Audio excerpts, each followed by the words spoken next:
Jewel's POV. Kaya mo ba ako pinakasalan para makatakas sa ex mo? Bakit? Nabuntis mo ba siya? Ayaw mo sa responsibilidad? Ang galing mong gumamit ng babae pero takot ka sa responsibilidad.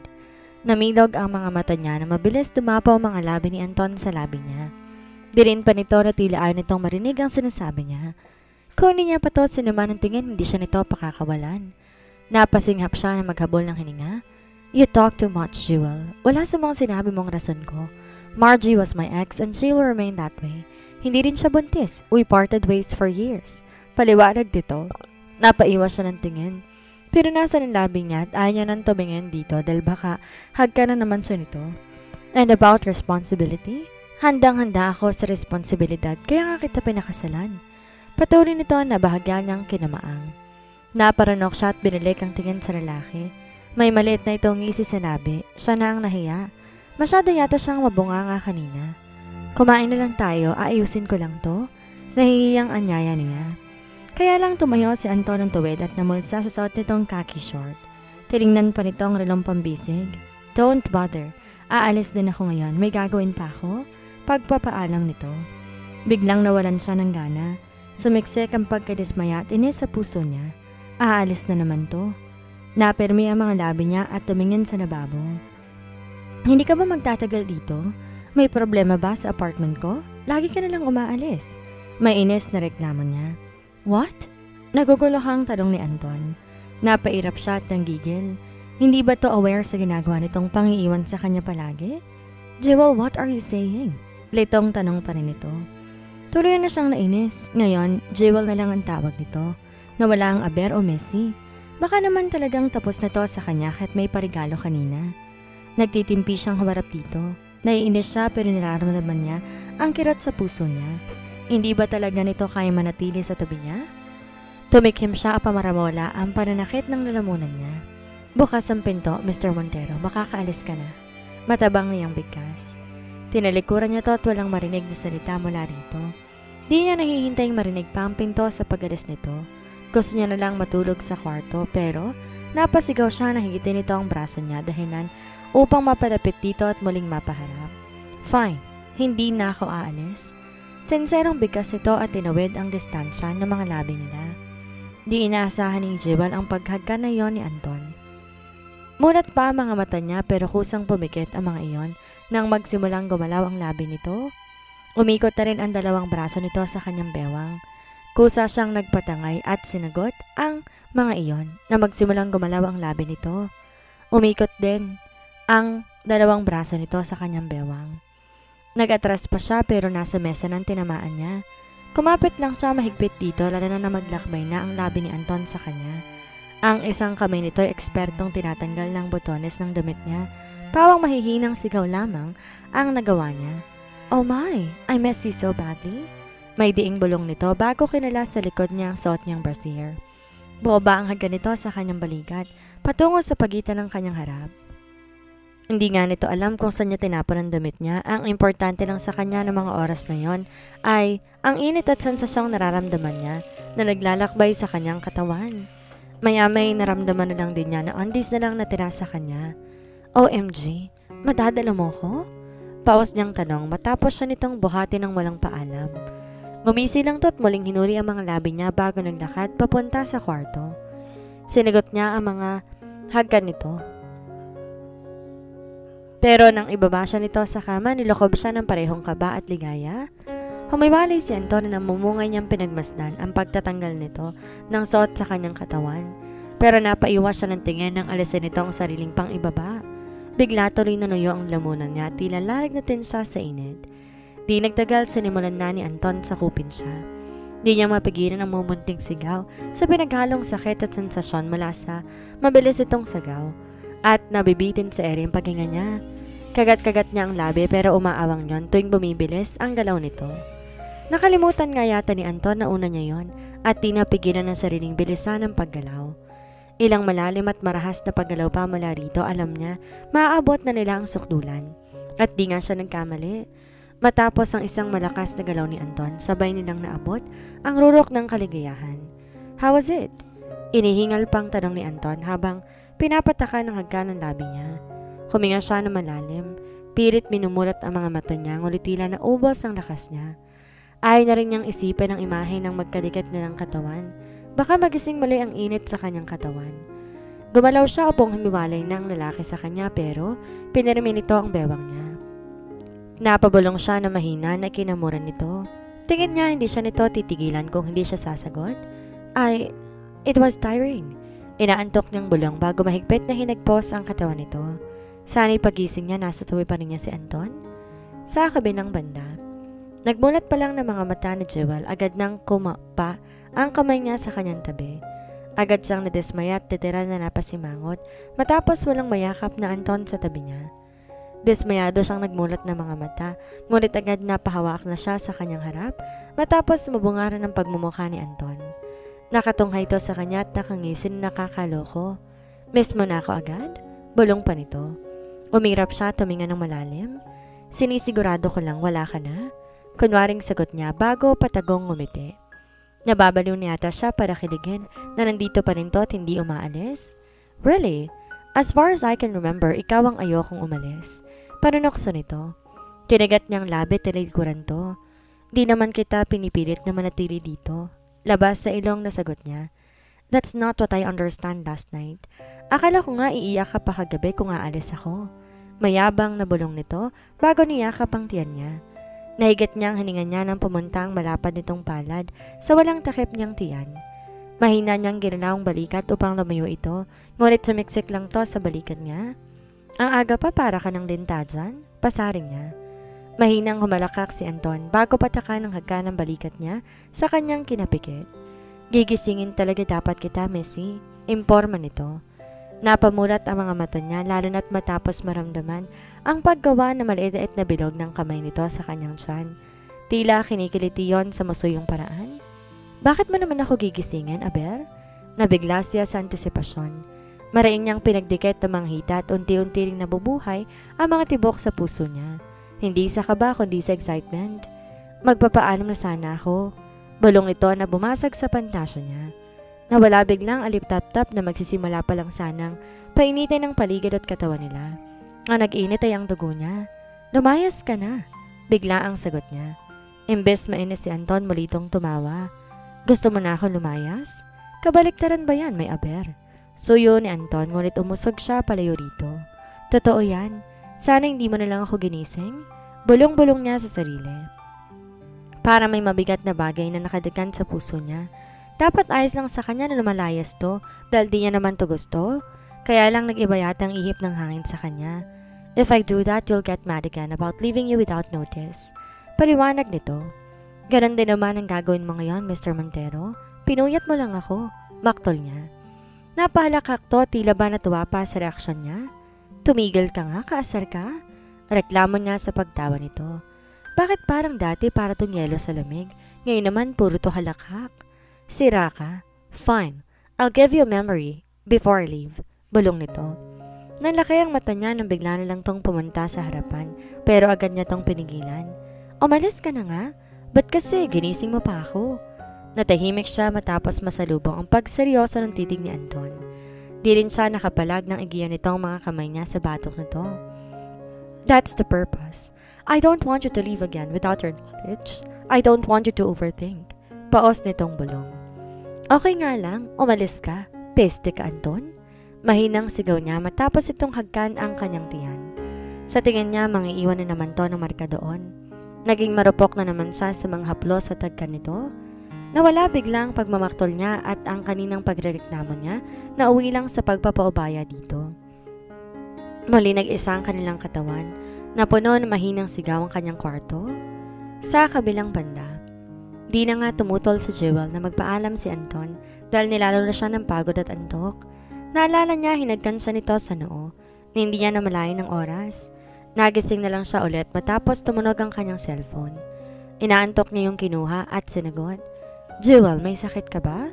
Anong oras na't wala ka pa sa shop? Buti na lang may spare key. Bungad ni Nina sa kabilang linya. Napamulat siya at napatayo ngunit nauwi sa pag-iwi iyon. Hala, may sakit ka nga? Gusto mo ba dalan kita ng sopas ngayon? Nandito na rin naman ang ibang empleyado, pupuntahan kita. Tarantang bigkas nito. Mas nananandaki ang mga mata niya at umikot ang tingin niya sa paligid. Nagip ng tingin niya ang undies niyang nakakalat sa sahig. Malamang pati damit niya kagabi nasa kusina pa. Hindi na. Wala naman akong sakit. Susunod lang ako dyan? Bakit ka nauutal? Usisa nito na kinamura niya na walang tunog. Pupunta na ako. Imporma ng kaibigan dahilan upang maputol niya ang tawag. OMG, kilos Jewel, ang harot mo kasi. Sermon niya sa sarili. Medyo masakit pa naman ang katawan niya pero no choice siya kundi tumayo. Kumuha siya ng t-shirt at short at kagad na nagbihis. Di niya pa maituwid ang lakad pero pinilit niya ang sarili para nang mapulot ang undies niyang nakakalat. Pati sa kusina pinulot niya mga damit doon. Pati kobre kama pinalitan niya. Sinipat na rin ang leeg niya kung may pulang marka ba siya pero nakahinga siya na maluwag nang wala siyang makita. Dali-dali niyang binuksan ang bintana. Agad dumugo ang palad nito sa noon niya. Inila na siya papasok sa loob ng bahay. Wala ka naman sakit, pero ang aura mo parang di nakatulog. Komento nito bago nilapag ang dalang sopa sa mesa niya. Kinagat niyang labi bago pilit ng ngumiti. Sana nang wala itong ibang mapansin. Normal naman sigurong napupuyat, hindi ba? Nanood kasi ako kagabi, puyat lang. Aniya bago lumapit dito.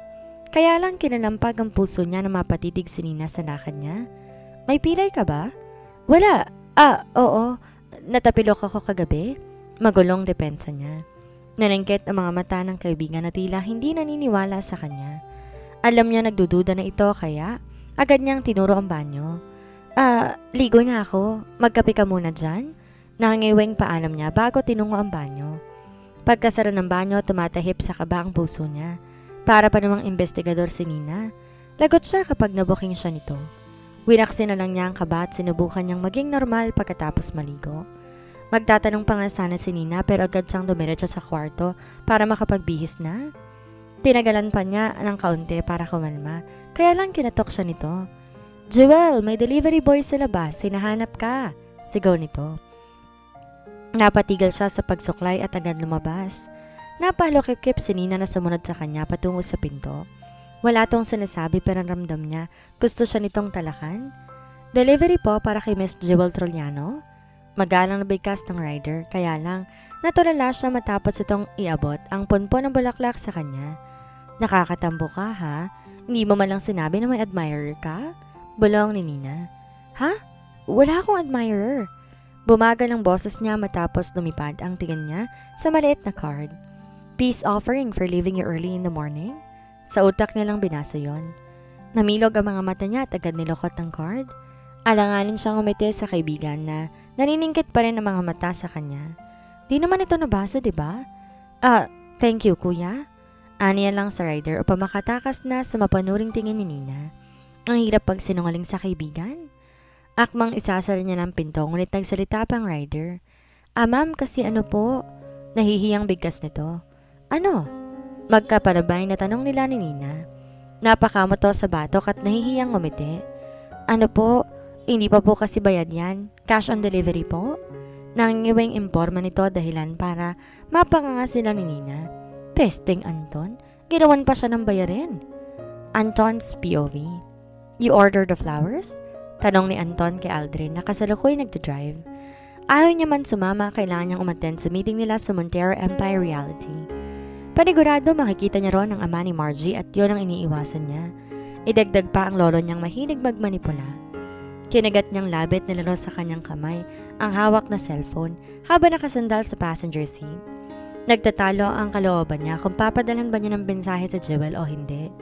Tulog pa to nang iwan niya o kaya baka galit na naman to. Yup, I'm sure she won't spit fire on you for leaving her. Mayabang na sagot ni Aldrin. Matipid siyang umisi. Gusto niya ang medyo kulot na buhok at maayos niyang hinawakan ng cellphone. Tatawagan niya na lang sa Jewel para naman wala itong masabi. Kaya lang hindi niya pa napipindot ang call button. Sunod-sunod na mensahe niya ni Jewel ang natanggap niya. Nagsalubong ang mga kilay niya. Pagbukas pa lang sa unang mensahe pakiramdam niya, naririnig na niya ang pagsigaw nito. Peste ka? Sa sunod na magpadala ka ng bulaklak, siguraduhin mong bayad na. Umawang ang mga labi niya. Binalingan si Aldrin na pakanta-kanta pa. Nandiit ang mata niya sa kapatid at kung di lang to nagmamaneho pakakinuwelyohan na niya. Hindi mo biniharan ng bulaklak? Galit niyang singhal na kinapreno nito. Muntik na silang kumapit ang mukha sa unahan ng sasakyan. Mabutit nakawak siya. What? Mabilis kinuha ni Adrian ang sariling cellphone, dinala sa app na pinag-orderan nito. I paid for it. I'm sure. Or I didn't? Napangawi ito na lalong kinadilim ng kanyang tingin. Umigting ang panga niya at gusto niyang tirisin ang kapatid sa mga oras na iyon. Ano ka ba, Aldrin? Now she's like a roaring dragon. Ilang beses siyang nagmura. Imbes masuyo si Jewel panigurado, malala pa ang galit ito ngayon.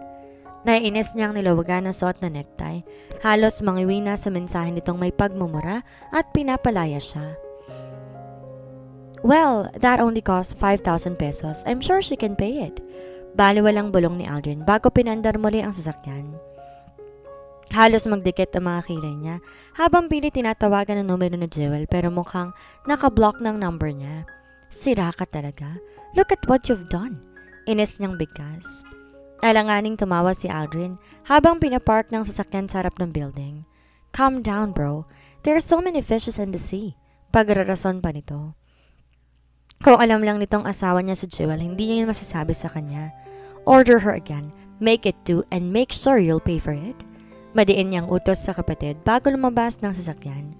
What? Sir, going to waste my money? Maktol nito. Di niya to pinansin at dumiretso lang sa building. Binati siya ng ilang empleyado na tinanguan niya lamang. Hinabol siya ni Aldrin at inakbayan pa sa balikat ngunit winaksi niya ang braso nito. Na-order mo na? Tanong niya na makataloy sila sa elevator. Oo na, napakamasunurin ko talaga. Papuri pa ng kapatid sa sarili.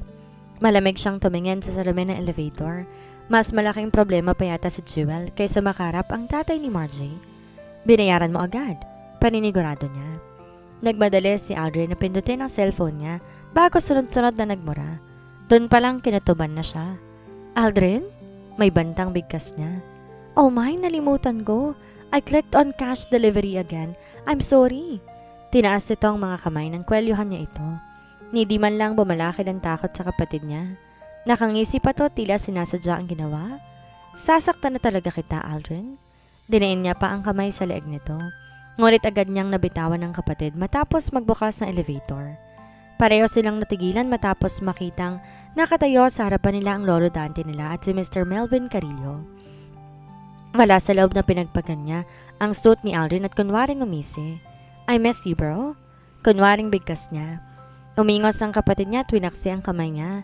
Yeah, you miss me that much? Kulang na lang tapusin mo ko. Bulong-bulong nito ngunit siniko niya lamang. You're both late. Go straight to the conference room. Utos ng kanilang lolo bago na unang maglakad pabalik ng conference room. Sumunod si Aldrin sa matanda. Naiwan tuloy siya kasamang tatay ni Margie. Good morning, sir. Mahina niyang bati. Gusto niya nang tumakbo pero bagal nitong maglakad. I see that you're doing better. I hope marriage. Margie is not giving you a hard time or pressuring you about marriage. Alam mo ang aking unika iya, medyo makulit minsan. Anitong di naman ngumiti. Hilaw siyang tumawa. Tinakasan siya nga ni Margie dahil sa kulit nito. Alam nilang dalawa na matagal nang tapos ang relasyon nila, ngunit tila hindi pa nito inaamin ang bagay na yon sa mga magulang nito. Keep it up, Anton. Mapapanatag ako na ikaw mag-manage ng kumpanya ko. Tinapik pa nito ang balikat niya bago sumunod sa conference room. Kiniyom niya ang kamao. Wala yata siyang balak palayain ng mag-ama. Di nga niya kayang tumagal na sariling kumpanya. Ang mamamalakad pa kaya? Huminga siya na malalim para pawiin ang galit niya. Pero di na siya makangiti nang tumuloy sa conference room. Nagsimula ng meeting nang umupo siya. May engineer na presenter sa harapan at doon lahat sila nakatingin. Walang pumansin sa kanya tayong Kuya Andre niya lamang ang napataas ang kilay sa kanya. May sinusuyo ka raw babae, sabi ni Aldrin. Bulong ni Giko sa tabi niya. That man ruined my plan. Balik na bulong niya.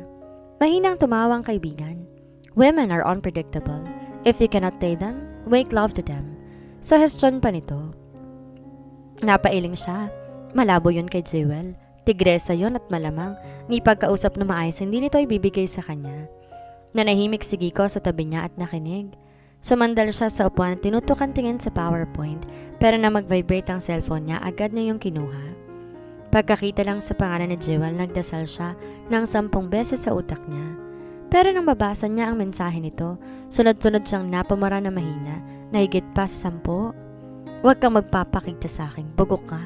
Bayaran mo ng triple ang ginastos ko sa pagbulaklak mong peste ka?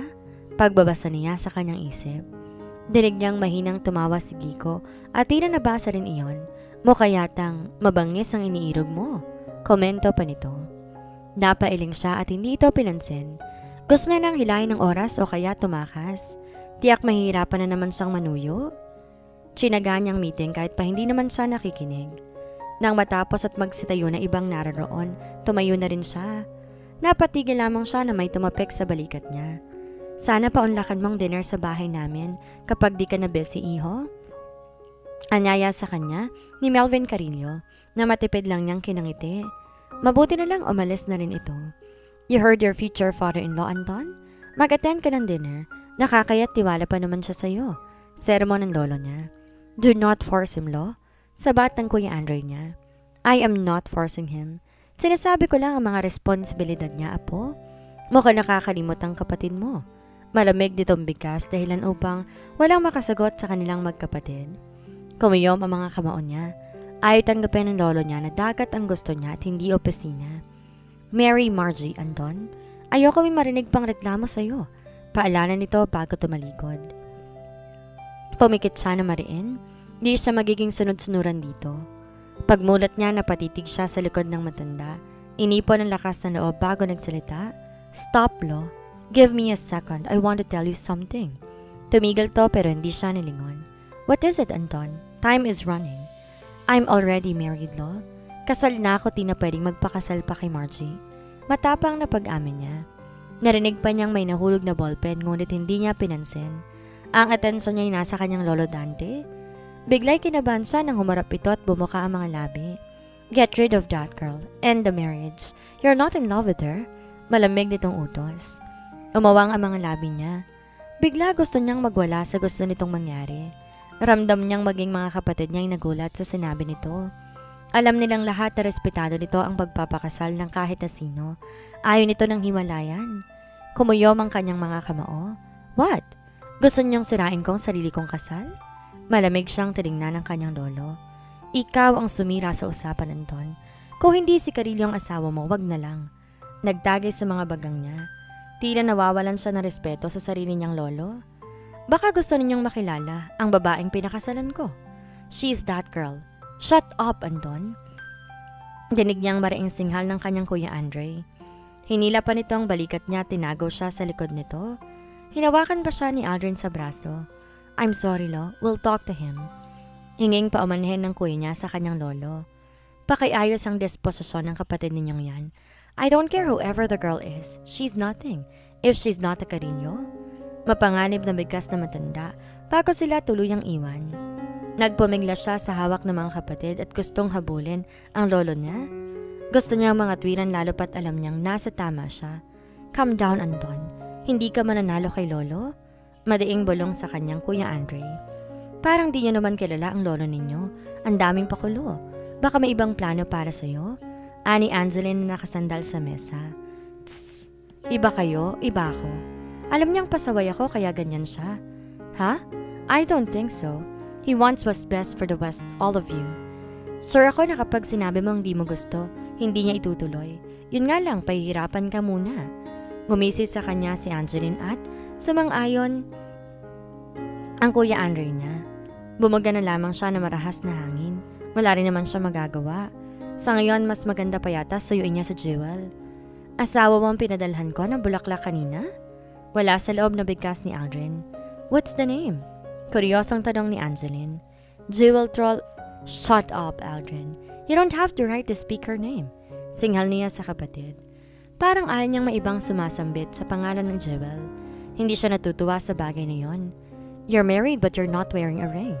Komento ng kanyang Kuya Andre na mapansin ang mga kamay niya. Seriously, anong kasal ang binigay mo sa asawa mo? Sarkasikong tanong ni Aldrin. We just signed the papers. Sira ka talaga. May ines na buro ng kanyang Kuya Andre dahilan para makamot niya ang bato.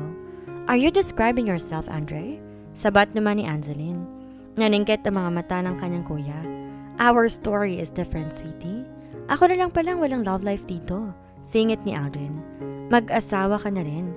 Kansaw pa rito ni Angeline. Not now. My story would be fantastic. Nakangising sagot nito bago tumayo at nagtungo sa pinto. See you when I see you. Paalam pa nito. Napailing siya. Paano niya bibigyan ng singsing sa Jewel gayong galit na naman to sa kanya? Right. Bulalas ni Angeline dahilan para mapatingin siya rito. Baka kaya pinipilit ka pa rin ni Lolo na magpakasal kay Margie kasi nga wala kang suot na singsing. Konklusyon nito bago yumakap sa kanyang kuya Andre. Buy wedding rings and you should both wear them. Huling paalala ng kapatid bago sila umalis ni Angeline sa conference room. Naiwan siyang mag-isa. Iniisip kung tama bang sundin ang suhestyon ng mga to. Kung bibili nga siya ng singsing, para naman yung ibibigay kay Jewel. Dumagdag pa yatang lalo ang problema niya. Di niya alam na ganito ang buhay may asawa. O baka sa kanya lang ganito. Nagtatalo pa ang isip niya kung bibili nga, pero makalipas ang ilang sandali, natagpuan niya ang sariling namimili sa isang mamahaling wedding ring. Gusto niyang bumawi kahit sa singsing lang, lalo pat wala na namang seremonyas ang kasal nila ni Jewel. Sana lang may parangga siya, sakali man bugahan siya na Jewel ng apoy.